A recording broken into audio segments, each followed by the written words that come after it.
नमस्कार। कभी सोचा है कि ये जो हिंदी के शब्द हम रोज इस्तेमाल करते हैं वो आखिर बनते कैसे हैं? आज हम इन्हीं शब्दों की चीर-फाड़ करने वाले हैं। जी हाँ, उनके अंदर छुपे राज खोलेंगे और देखेंगे कि कैसे छोटे-छोटे टुकड़े मिलकर कमाल के नए-नए मतलब बना देते हैं। तो सवाल वही है, शब्द बनते कैसे हैं? मतलब क्या ये बस ऐसे ही कहीं से आ जाते हैं या फिर इनके पीछे कोई लॉजिक है, कोई सिस्टम है? ये बिल्कुल एक पहेली की तरह है ना?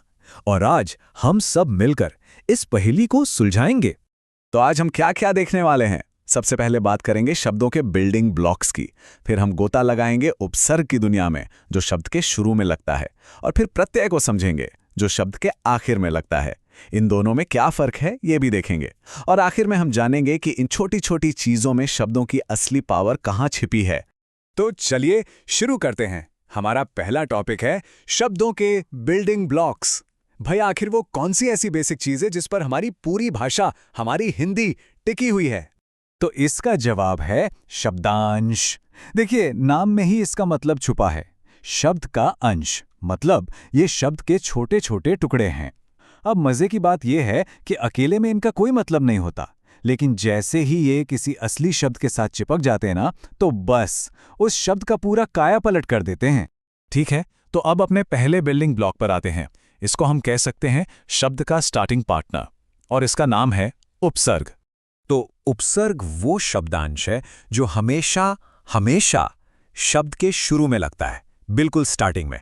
और इसका काम क्या है? सिंपल, या तो शब्द में कुछ नयापन ले आना या फिर उसके मतलब को ही एक नई डायरेक्शन दे देना। चलिए एक एग्जाम्पल से समझते हैं, तब ज्यादा क्लियर होगा। हमारे पास शब्द है ज्ञान, ठीक है। अब इसके आगे हम एक उपसर्ग लगाते हैं अ का मतलब होता है नहीं या बिना। तो अ प्लस ज्ञान क्या बना? अज्ञान। देखा, एक छोटे से अक्षर ने मतलब को 180 डिग्री घुमा दिया। ज्ञान का बिल्कुल उल्टा, अज्ञान। एक और एग्जाम्पल देखते हैं। यहां पर एक क्रिया है करण, जिसका मतलब है कुछ करना। अब इसके आगे हम एक उपसर्ग जोड़ते हैं अनु। अनु का मतलब होता है पीछे पीछे, तो अनु प्लस करण बन गया अनुकरण। चलो एक लास्ट उपसर्ग का एग्जाम्पल देखते हैं। शब्द है वन, मतलब जंगल। अब इसके आगे हमने लगाया उप। उप का मतलब होता है पास या छोटा, तो उप और वन मिलकर क्या बना? उपवन। मतलब जंगल के पास की कोई जगह या जंगल का ही एक छोटा सा रूप, जिससे हम गार्डन या बगीचा कहते हैं। कितना लॉजिकल है ना? तो ये तो हुई उपसर्ग की बात, जो शब्द के शुरू में लगता है। लेकिन अगर एक स्टार्टिंग पार्टनर है तो एक एंडिंग पार्टनर भी तो होना चाहिए। तो चलिए अब मिलते हैं प्रत्यय से। ये वो साथी है जो हमेशा शब्द के आखिर में जुड़ता है। तो प्रत्यय क्या है? ये भी एक शब्दांशी है जो किसी शब्द के एंड में जुड़ता है और दो में से एक काम करता है।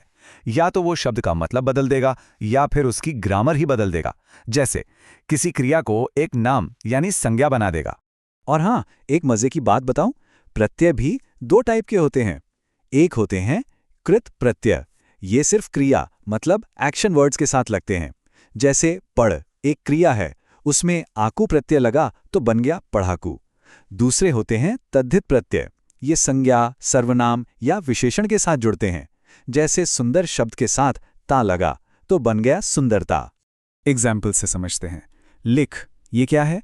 एक काम है, एक क्रिया है, लेकिन जैसे ही इसमें आई प्रत्यय जुड़ गया, ये बन गया लिखाई।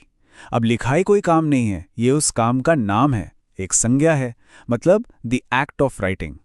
बिल्कुल ऐसे ही मानव एक संज्ञा है, इसमें हमने ता प्रत्यय जोड़ा तो ये बन गया मानवता। अब मानवता क्या है? ये एक भाव है, एक क्वालिटी है, the state of being human. और प्रत्यय का एक और काम है रिलेशन बताना। जैसे शब्द है भारत, इसमें ईय प्रत्यय जोड़ दिया तो बन गया भारतीय, मतलब वो इंसान जो भारत से रिलेटेड हो। सिंपल। ओके, तो हमने उपसर्ग को भी समझ लिया और प्रत्यय को भी अलग अलग। अब टाइम है इन दोनों को आमने सामने रखकर देखने का। देखते हैं कि इनमें मेन डिफरेंस क्या है। तो सबसे बड़ा और सबसे सिंपल फर्क तो इनकी जगह का है।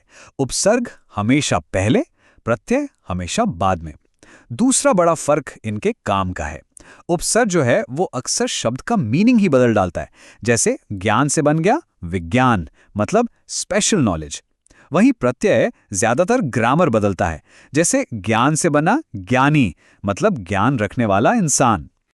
लेकिन एक मिनट, एक सवाल दिमाग में आता है। क्या हो अगर कोई शब्द इन दोनों को एक साथ इस्तेमाल करे? क्या यह पॉसिबल है कि एक ही शब्द में उपसर्ग भी हो और प्रत्यय भी? जी हाँ, बिल्कुल हो सकता है। आइए अधर्मी शब्द को स्टेप बाय स्टेप बनाते हैं। देखिए, सबसे पहले हमने लिया इसका मूल शब्द धर्म, फिर इसमें शुरू में जोड़ा एक उपसर्ग अ, तो ये बन गया अधर्म। अब इस नए शब्द अधर्म के आखिर में हमने जोड़ा ई प्रत्यय और हमें मिल गया हमारा फाइनल वर्ड अधर्मी। देखा, उपसर्ग भी और प्रत्यय भी। तो अब आप समझ रहे हैं, ये उपसर्ग और प्रत्यय जैसे छोटे छोटे टुकड़े ये सिर्फ ग्रामर के रूल्स नहीं हैं, ये मिलकर हमारी भाषा को कितनी गहराई देते हैं, कितनी वैरायटी देते हैं। असल में यही है शब्दों की असली पावर। इसको ऐसे भी सोच सकते हैं कि इन शब्दांशों को समझना मतलब एक मास्टर की हाथ लगने जैसा है, एक ऐसी चाबी जिससे आप हजारों नए नए शब्दों के मतलब का ताला खुद ब खुद खोल सकते हैं। तो ये जो नॉलेज है, ये हमें सिर्फ रटा मारने से नहीं बचाती, बल्कि भाषा को देखने का, उसे समझने का एक बिल्कुल नया नजरिया देती है। तो अब ये सब जानने के बाद अब वो कौन से शब्द हैं जिनके साथ आप ये एक्सपेरिमेंट करना चाहेंगे? किन शब्दों को आप तोड़कर उनके अंदर का राज जानना चाहेंगे? सोचिएगा जरूर।